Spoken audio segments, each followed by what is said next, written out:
अस्सलाम वालेकुम, कैसे हैं सब? उम्मीद है सब ठीक होंगे। अल्हम्दुलिल्लाह मैं भी बिल्कुल ठीक हूँ। तो जनाब आप लोग सुनाएं, कैसे गुज़र रहे हैं आप लोगों के दिन? सर्दियाँ जो हैं ना वो तो आ चुकी हैं और ठंड जो है वो भी पड़ रही है थोड़ी-थोड़ी सी, इतनी ज़्यादा तो नहीं है लेकिन हाँ, हल्की-फुल्की सी जो है ना वो पड़ रही है। लेकिन जो स्मॉग है ना वो काफ़ी है और हर इलाके में ही तकरीबन है। आप लोग बताएं, आप लोगों के इलाकों में स्मॉग कैसी जा रही है?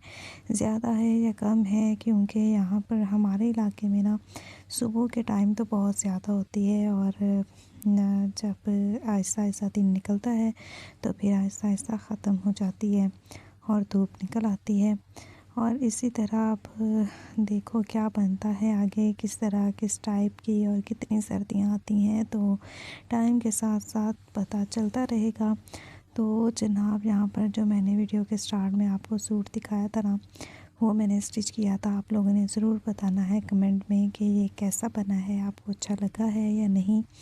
और दिन काफ़ी ज़्यादा छोटे हो गए हैं तो इस वजह से मेरे साथ क्या है कि मैं सोच रही हूँ कि मुझे सिलाई कंटिन्यू करनी चाहिए या नहीं, क्योंकि टाइम बहुत ज़्यादा कम होता है और जैसे गुज़रता ऐसे है जैसे कि पता नहीं कहाँ टाइम आया और चला गया। इस तरह से टाइम गुज़रता है, पता ही नहीं चलता। 1-2 घंटे बस लगते हैं और फिर उसमें क्या ही होना है। तो मैं सोच रही थी कि क्या मैं अब सिलाई छोड़ दूँ, तो आप लोगों ने मुझे बताना है कि मैं छोड़ दूँ या फिर कंटिन्यू करूँ। क्योंकि जब मैं स्कूल से वापस जाती हूँ, सिलाई पर जाती हूँ स्कूल से वापसी पर, तो उसके बाद फिर टाइम जो है ना वो बहुत ज़्यादा कम होता है। और आपको पता है कि इन दिनों में, सर्दियों के दिनों में दिन भी छोटे होते हैं और फिर स्कूल की टाइमिंग भी चेंज हो जाती है, तो टाइमिंग जो है वो लेट होती है, तो फिर जाते-जाते काफ़ी ज़्यादा टाइम हो जाता है। तो इतना टाइम जो है ना वो सिलाई को दे नहीं पा रही हूँ मैं। तो आप लोगों ने बताना है कि मुझे छोड़ देनी चाहिए या नहीं, क्योंकि मैं जो हूँ ना वो डिसाइड नहीं कर पा रही हूँ कि मैं क्या करूँ, छोड़ूँ या ना छोड़ूँ। क्योंकि अभी तो मुझे थोड़ा बहुत आया है और सिलाई की समझ आई है और मेरा दिल लगने लगा है, और फिर क्या है कि अब मुझे छोड़ना पड़ रहा है।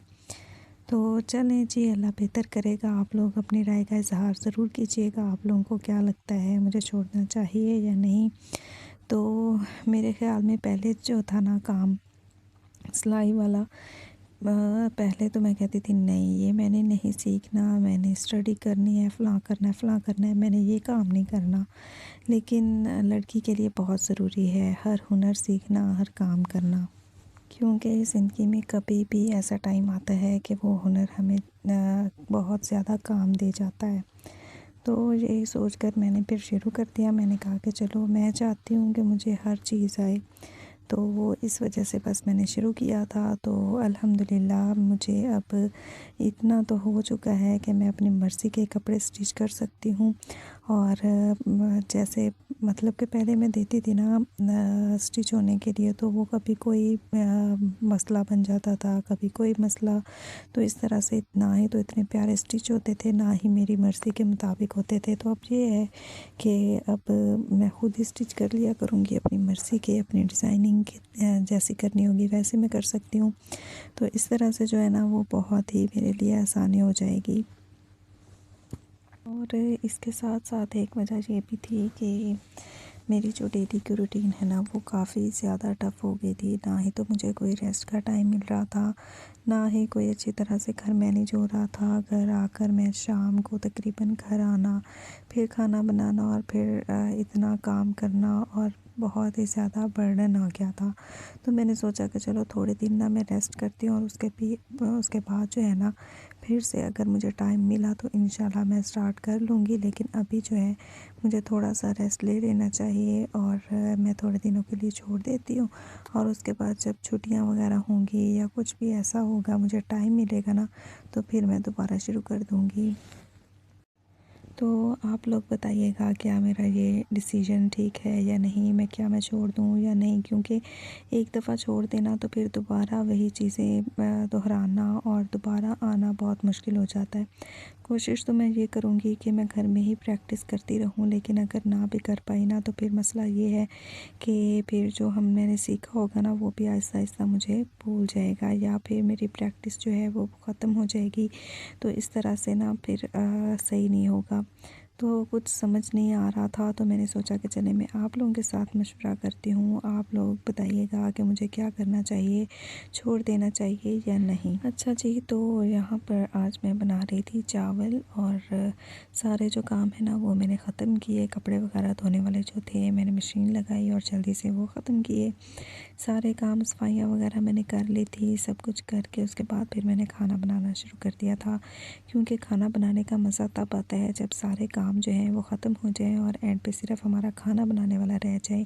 तो फिर सारा जो फ़ोकस होता है ना हमारा खाने के ऊपर होता है और दिल भी करता है खाना बनाने का और साथ सारी सफाइयाँ हो जाएँ, सारे काम जो हैं वो ख़त्म हो जाएँ। तो इस तरह से मज़ा आता है खाना बनाने का। जल्दी-जल्दी में खाना बनाए ना तो वो मज़े का भी नहीं बनता और क्या होता है कि जल्दी-जल्दी में कोई ना कोई गड़बड़ हो ही जाती है। तो मेरी तो कोशिश ये होती है कि मैं ईज़ी होकर सारा काम करके तो फिर खाना बनाऊँ। लेकिन अगर ऐसे भी होता है कि काफ़ी ज़्यादा काम हो ना तो फिर 1-2 काम साथ चल रहे होते हैं और फिर मैं खाना बना रही होती हूँ, लेकिन काफ़ी अच्छा बन जाता है। तो कभी-कभी कोशिश तो ये होती है कि न मतलब कि सारे घर के काम ख़त्म हो जाएँ और मैं ईज़ी होकर बनाऊँ। अच्छा, घर में अगर कोई हो ना मतलब कोई और काम करने वाला या आपका हाथ बटाने वाला हो ना तो फिर हम ये सोचते हैं कि मैं ये काम नहीं करूँगी तो वो कर लेगी, वो नहीं करेगी तो और कोई कर लेगा। तो इस तरह से जो है हम ज़िद में भी आ जाते हैं। एक तो इस वजह से हमारे काम जो हैं वो पड़े रहते हैं और एक ये कि किसी और की उम्मीद में हम लोग बैठे रहते हैं कि मैं नहीं करूँगी तो कोई और कर लेगा। तो अगर हम लोग अकेले होते हैं ना घर में तो हमें किसी ना ही तो किसी से उम्मीद होती है, ना ही किसी के साथ ज़िद होती है। तो इस तरह से काम जो है ना वो आसानी के साथ हो जाते हैं और फिर किसी की उम्मीद नहीं रहती। तो जो काम करना है हमने खुद ही करना है तो टाइम खुद मैनेज करना पड़ता है। तो सारे कामों का बर्डन एक तरफ तो एक साइड से तो वो काफ़ी ज़्यादा बर्डन भी बन जाता है, लेकिन दूसरी साइड पे ये है कि काम जो है वो तरतीब के साथ हो जाते हैं और फिर किसी का ना ही इंतज़ार रहता है ना ही कुछ और। तो हर काम जो है ना वो टाइम पर हो जाता है। तो मेरा ये घर में अकेली होती हूँ काम करने वाली, तो बस इस वजह से मेरा जो ये मैनेज करती हूँ ना मैं घर को, तो मेरा ये है कि मैं पहले से अपने माइंड में सेट कर लेती हूँ कि मैंने कौन सा काम पहले करना है, कौन सा दूसरे नंबर पर और कौन सा कब करना है। तो इस वजह से मेरा क्या होता है कि मेरा हर काम जो है वो टाइम पर हो जाता है। कभी ऐसा नहीं हुआ, शुक्र है अल्लाह ताला का, अल्हम्दुलिल्लाह कि कोई काम रह गया हो। हर काम जो है वो टाइम पर हो जाता है और खाना वगैरह बनाना शुक्र है अल्लाह का कि ये टाइम पर ही बनता है, कभी लेट नहीं हुआ, ना ही कभी नाश्ता और ना ही कभी खाना, ना ही कुछ और। तो टाइम मैनेजमेंट का ये फ़ायदा होता है कि हर काम हमारा आसानी के साथ हो जाता है, किसी चीज़ की टेंशन नहीं होती और अगर हम कोई अपना टाइम नहीं सेट करते ना तो फिर बहुत टेंशन होती है। ना ही तो हमें पता होता है कि हमने कौन सा काम कब करना है, कब नहीं करना, तो हर काम आगे पीछे हो रहा होता है, हमें भी नहीं पता होता कि अगला हमारा काम क्या होगा। लेकिन अगर हमारी रूटीन सेट है, हमारा हमारा जो काम है वो हमने कौन सा कब करना है, कैसे करना है, हमें पता होगा ना, तो हमारा माइंड भी जो है वो रिलैक्स रहता है और हर काम जो है वो भी बहुत आसानी के साथ हो जाता है।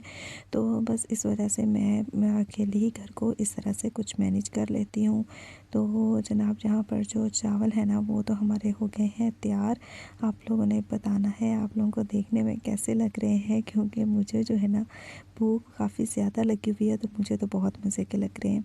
तो अगर आपको अच्छे लगे तो आप लोगों ने भी बताना है, क्योंकि मुझे नींबू डालकर खाना बहुत ही ज़्यादा पसंद है। तो अगर जनाब आपको ये आज का व्लॉग पसंद आया तो प्लीज़ लाइक कर दीजिएगा, शेयर कर दीजिएगा, अच्छा सा कमेंट कर दीजिएगा और चैनल को सब्सक्राइब करना मत भूलिएगा। मिलते हैं अगले व्लॉग में, अपना बहुत सारा ख्याल रखिएगा। अल्लाह हाफ़िज़।